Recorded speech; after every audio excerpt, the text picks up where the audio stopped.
Halo adik-adik, bagaimana kabarnya? Luar biasa bukan? Senang sekali Kak Jojo bisa bertemu kembali dengan adik-adik di ibadah Kids Impact. Kita masuk ke bulan yang baru. Bulan ini kita akan belajar tentang melayani. Adakah adik-adik yang ingin melayani juga seperti kakak? Yuk kita belajar tentang melayani dari Paulus. Adik-adik udah siap? Yuk yang siap kita katakan, saya siap, haleluya. Nah, adik-adik dengan firman Tuhan hari ini ya, dengan bersungguh-sungguh. Dan jangan lupa siapin Alkitabnya, buku catatannya, dan jangan lupa alat tulisnya adik-adik buat nulis nanti. Nah, adik-adik catat pelajari firman Tuhan hari ini. Judul firman Tuhan hari ini adalah melayani adalah anugerah Tuhan. Diambil dari 1 Timotius 1 ayat 12 sampai 17. Adik-adik dengarkan dengan baik ya, kakak akan bacakan buat adik-adik. Ini adalah perkataan Paulus yang ditulis dalam 1 Timotius 1. Paulus berkata, ayat 12. Aku bersyukur kepada dia, ini dia Tuhan Yesus adik-adik. Dianya besar hurufnya. Yang menguatkan aku yaitu Kristus Yesus, Tuhan kita, karena ia menganggap aku setia dan mempercayakan pelayanan ini kepadaku. Nah, kita masuk ke ayat 13 adik-adik. Aku yang tadinya seorang penghujat dan seorang penganiaya dan seorang yang ganas adik-adik. Jadi Paulus ini dulunya tuh seorang penghujat, seorang penganiaya, dan seorang yang ganas. Tetapi, nih kita lanjut baca. Tetapi aku telah dikasihaninya karena semuanya itu telah kulakukan tanpa pengetahuan, yaitu di luar iman. Kita baca lanjutnya adik ayat 14. Malah kasih karunia Tuhan kita itu telah dikaruniakan dengan limpahnya kepadaku, dengan iman dan kasih dalam Kristus Yesus. Nih adik-adik, di ayat 15 adik-adik perlu perhatikan dengan baik-baik, dengan sungguh-sungguh. Paulus berkata, perkataan ini benar dan patut diterima sepenuhnya. Kristus Yesus datang ke dunia untuk menyelamatkan orang yang berdosa. Dan di antara mereka, akulah yang paling berdosa. Jadi Paulus berkata, di seluruh dunia ini, Tuhan Yesus itu datang untuk menyelamatkan orang yang berdosa. Dan di antara yang berdosa ini, Paulus berkata bahwa dialah yang paling berdosa adik-adik. Nah, di ayat 16 nih. Tetapi justru karena itu aku dikasihani, agar dalam diriku ini sebagai orang yang paling berdosa, Yesus Kristus menunjukkan seluruh kesabarannya. Dengan demikian, aku menjadi contoh bagi mereka yang kemudian percaya kepadanya dan mendapatkan hidup yang kekal. Jadi perkataan Paulus di sini tuh benar adik-adik. Karena Paulus ini seorang yang sangat berdosa dan bahkan Paulus ini mengakui bahwa Paulus ini orang yang paling berdosa sekali.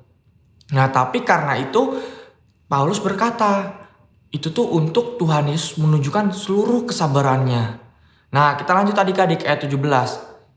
Hormat dan kemuliaan sampai selama-lamanya bagi Raja segala zaman, Allah yang kekal, yang tak nampak, yang esa. Amin. Pada saat itu Paulus langsung mengucap syukur, langsung meningkatkan hormat dan kemuliaan bagi Tuhan Yesus. Karena Paulus yang orang berdosa dan akhirnya dipakai Tuhan. Itu perkataan Paulus di ayat 17 adik-adik. Langsung Paulus berkata, hormat kemuliaan sampai selama-lamanya bagi Raja segala zaman. Nah, itu di ayat 17 adik-adik. Nah, sekarang kita masuk adik-adik ke penerapannya. Dari kisah di atas, kita belajar nih adik-adik bahwa Allah bisa memakai siapa aja. Bukan cuma Paulus adik-adik, tapi semua orang yang percaya adik-adik. Bahkan mungkin yang tidak percaya juga bisa dipakai sama Tuhan adik-adik. Untuk menjadi alatnya dalam memberitakan firman Tuhan. Menyebarkan firman Tuhan. Menceritakan firman Tuhan. Allah bisa pakai itu adik-adik. Nah, Paulus menyadari kalau dulu ia adalah seorang yang pernah menjadi penghujat. Seorang yang penganiaya. Seorang yang ganas adik-adik. Paulus ini seorang yang berdosa. Bahkan Paulus tadi juga berkata bahwa Paulus sangat berdosa adik-adik. Tetapi oleh karena kasih dan karunia Tuhan Yesus, akhirnya Paulus dipakai Tuhan untuk melayaninya adik-adik. Nah, jangan lupa dicatat adik-adik bahwa dulu Paulus orangnya berdosa adik-adik, tapi bisa dipakai Tuhan untuk menyebarkan berita tentang firman Tuhan.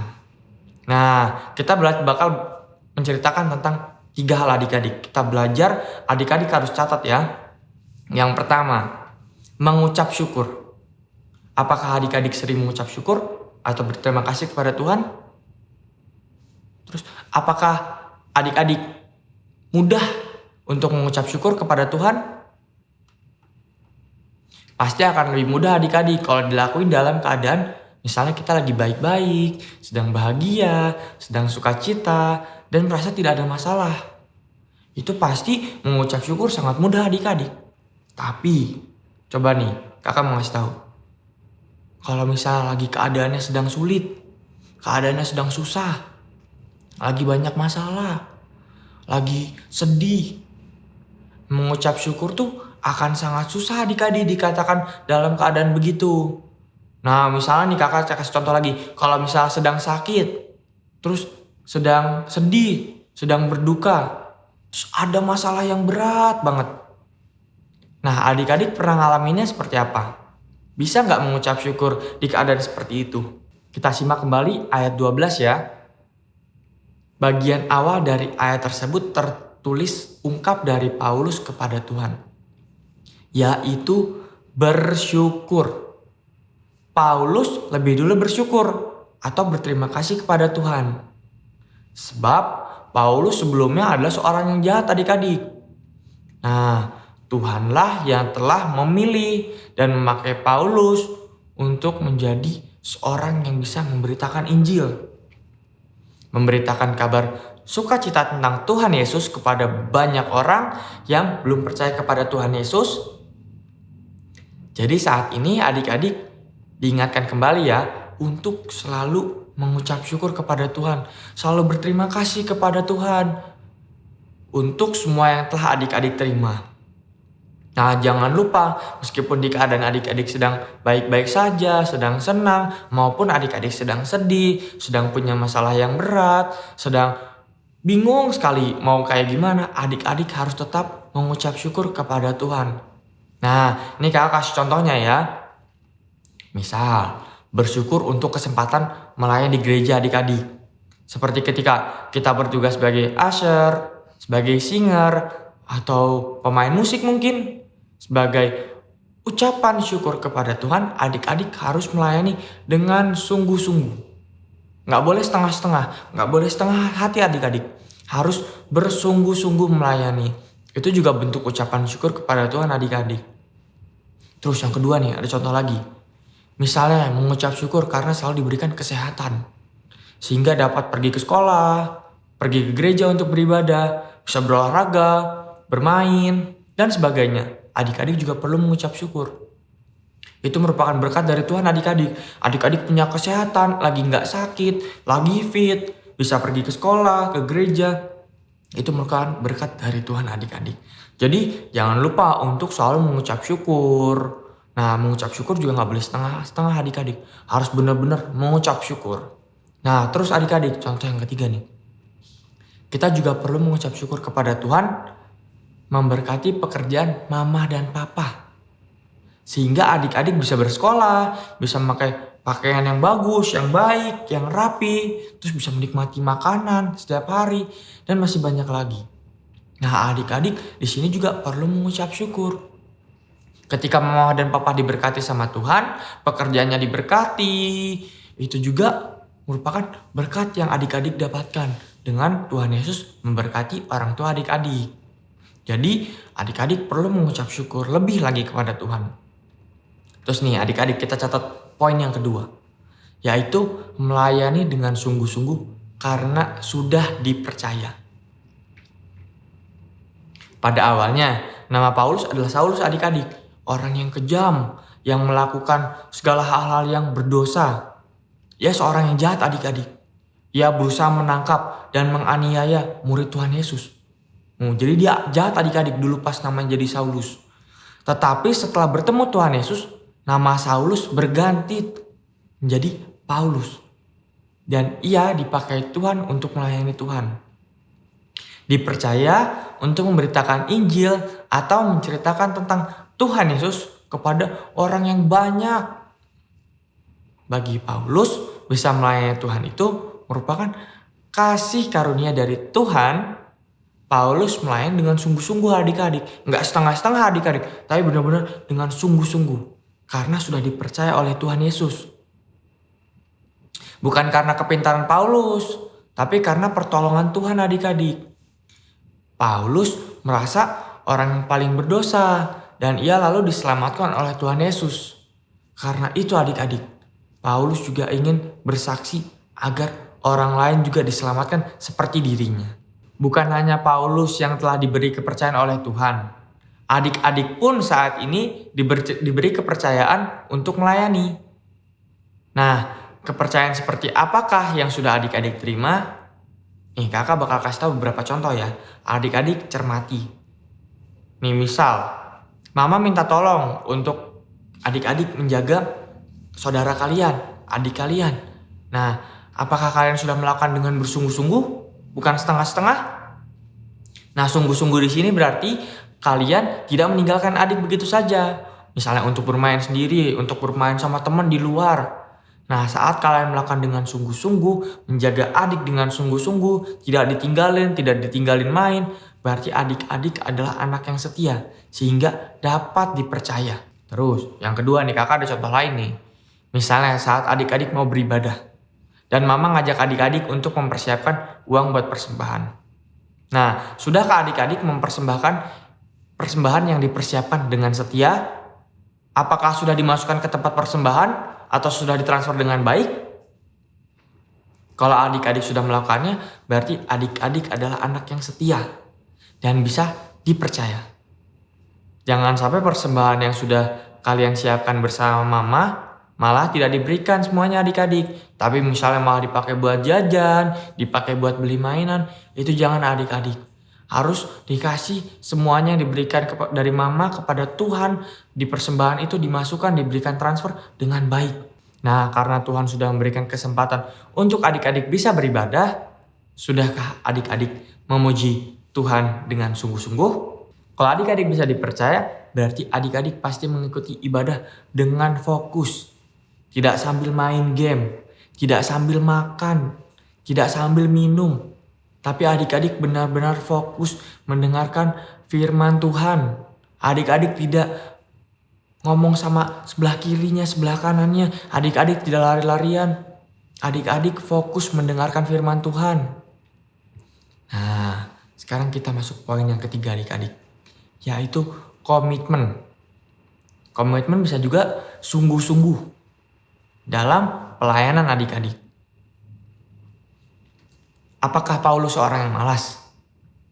Jawabannya adalah tidak adik-adik. Paulus itu orangnya rajin dan sungguh-sungguh dalam menceritakan tentang Tuhan Yesus kepada orang banyak adik-adik. Supaya orang banyak pun percaya kepada Tuhan Yesus dan akhirnya menjadi murid Tuhan Yesus. Paulus melayani Tuhan hampir setiap hari adik-adik. Bukan seminggu sekali, seminggu 2 kali, seminggu 3 kali. Tapi hampir setiap hari. Ia tidak pernah berhenti atau bermalas-malasan. Inilah yang dimaksud dengan komitmen adik-adik. Paulus nggak mau malas-malasan. Paulus nggak memberitakan firman Tuhannya kayak udahlah besok aja malas. Nggak kayak gitu adik-adik. Paulus benar-benar berkomitmen untuk hampir setiap hari menceritakan tentang Tuhan Yesus. Untuk biar banyak orang juga diselamatkan dan menjadi murid Tuhan Yesus. Adik-adik bisa mencontoh Paulus. Ayo kita belajar berkomitmen dalam melayani adik-adik. Lebih sungguh-sungguh lagi dan lebih rajin lagi dalam pelayanan. Misalnya nih kakak kasih contoh lagi nih. Yang pertama, sungguh-sungguh saat melayani latihan di klub Ligo. Yang kedua, aktif atau rajin saat di kelompok sel. Yang ketiga, sungguh-sungguh saat memuji dan menyembah Tuhan dalam beribadah. Yang keempat, membantu orang tua di rumah dengan sukacita. Nggak bersungut-sungut adik-adik, tapi dengan sukacita. Yang kelima, selalu rajin belajar. Jangan bermalas-malasan adik-adik, tapi rajin belajar. Dan yang terakhir, yang keenam, juga tekun berdoa serta baca firman Tuhan setiap harinya. Dari keenam ini adik-adik catat ya, dan jangan lupa untuk diikutin, untuk dilakukan, berkomitmen melakukan ini. Bukan seminggu sekali, tapi setiap hari adik-adik. Nah, adik-adik, hari ini kita sudah belajar dari Paulus. Orang yang sebelumnya sangat jahat pada pengikut-pengikut Yesus, pada murid-murid Yesus. Paulus dulu sangat jahat, bahkan mengejar-ngejar muridnya Tuhan Yesus. Setelah bertemu dengan Tuhan sendiri, akhirnya dipulihkan dan melayani Tuhan dengan bersungguh-sungguh. Nah, sekarang kakak mau tanya, siapa yang ingin seperti Paulus? Diselamatkan oleh Tuhan Yesus dan kemudian melayani Tuhan agar orang lain juga diselamatkan. Pertama-tama mari kita berdoa menerima Tuhan sebagai Tuhan dan Juru Selamat kita dan minta tolong untuk mempunyai keberanian untuk menggambarkan firman Tuhan pada orang yang belum percaya kepada Tuhan Yesus agar lebih banyak orang yang diselamatkan. Meminta keberanian untuk menceritakan firman Tuhan kepada banyak orang, kepada teman-teman yang belum percaya, kepada orang lain yang belum percaya. Adik-adik, kakak ajak adik-adik kita akan berdoa. Minta keberanian seperti Paulus untuk berani menceritakan firman Tuhan. Oke, kita berdoa. Tuhan Yesus, saat ini aku mau mengakui segala dosaku. Aku undang Engkau masuk dalam hatiku, menjadi Tuhan dan Juru Selamatku. Aku juga berdoa, minta Roh Kudus menolong, memberi keberanian untuk menceritakan kebaikan Tuhan Yesus. Karena kami rindu banyak orang untuk dapat diselamatkan juga. Terima kasih Roh Kudus.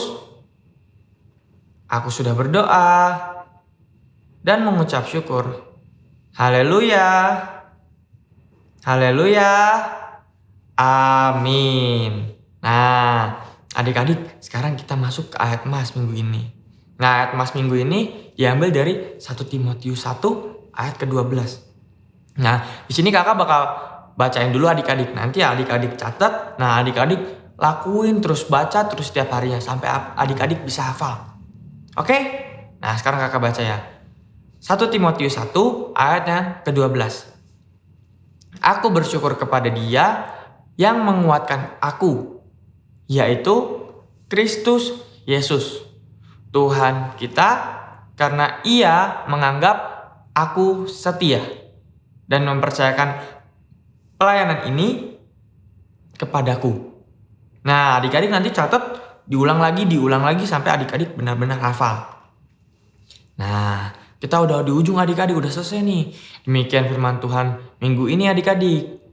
Nah, kunci agar kita bisa melayani dengan baik adik-adik adalah kita bersyukur atas kasih karunia Allah sehingga kita diselamatkan. Bukan karena kuat dan hebatnya kita adik-adik, tapi karena Tuhan Yesus ingin menyelamatkan kita. Karena kasih setia Tuhan Yesus kepada kita adik-adik, sehingga kita diselamatkan. Jadi adik-adik harus bersungguh-sungguh mengucap syukur. Pada saat kita mendapatkan kesempatan melayani, usahakan pada saat itu lakukan yang terbaik. Lakukan dengan sungguh-sungguh. Dan selalu berdoa, minta Tuhan. Dan selalu berdoa, minta tolong kepada Tuhan Yesus untuk menambahkan kemampuan kita untuk dapat melayani dan yang lain-lainnya. Amin. Sampai jumpa lagi adik-adik. Tuhan Yesus memberkati.